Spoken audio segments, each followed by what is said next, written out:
भारत में कई साल बिता चुके अमेरिकी राजदूत केन जस्टर भारत से अब जा रहे हैं। जाते जाते जस्टर ने कई ऐसी बातें कही जिसने भारत अमेरिका के मजबूत संबंधों को और प्रगाढ़ किया है।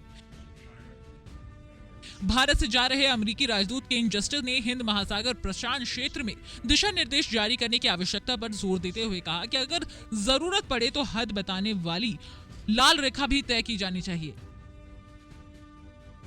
ऐसे ही प्रयासों से इस क्षेत्र के देश समृद्ध हो सकेंगे। उन्होंने कहा कि अमेरिकी सरकार बढ़ते हुए भारत का वैश्विक मंच पर समर्थन करने के लिए प्रतिबद्ध है। जस्टर ने यहां अपनी विदाई नीति भाषण में कहा कि हिंद प्रशांत क्षेत्र में स्थिरता और लोकतांत्रिक प्रशासन की जरूरत है और इसलिए भारत महत्वपूर्ण है। उन्होंने कहा कि हिंद प्रशांत क्षेत्र में स्थिरता और लोकतांत्रिक सुशासन की आवश्यकता है, इसलिए भारत बेहद अहम है।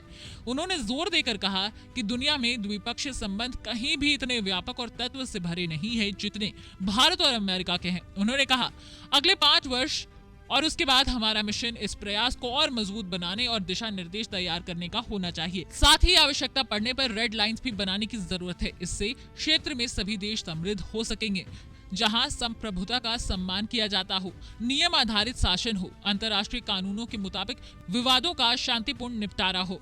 जस्टर ने कहा कि लोकतंत्र के तौर पर अमेरिका और भारत नियम आधारित शासन के लिए प्रतिबद्ध है, साथ ही वे शांति और कूटनीति के लिए भी प्रतिबद्ध हैं। हम महात्मा गांधी और मार्टिन लूथर किंग जूनियर की विरासत से प्रभावित हैं, लेकिन हम जानते हैं कि जैसा हम सोचते हैं वैसा हर कोई नहीं सोचता और कुछ देश आत्मघाती हमलावर या सैन्य घुसपैठ जैसे तरीके अपनाते हैं। जस्टर ने किसी देश का नाम लिए बिना कहा, इसलिए अमेरिका और भारत अपनी रक्षा एवं सुरक्षा सहयोग को मजबूत बनाने के लिए प्रतिबद्ध है। आपको बता दें कि जस्टर की नई दिल्ली में तैनाती 3 नवंबर 2017 को हुई थी। तब वो भारत में अमेरिका के 25वें राजदूत बने थे और अब वो वापस अमेरिका जा रहे हैं।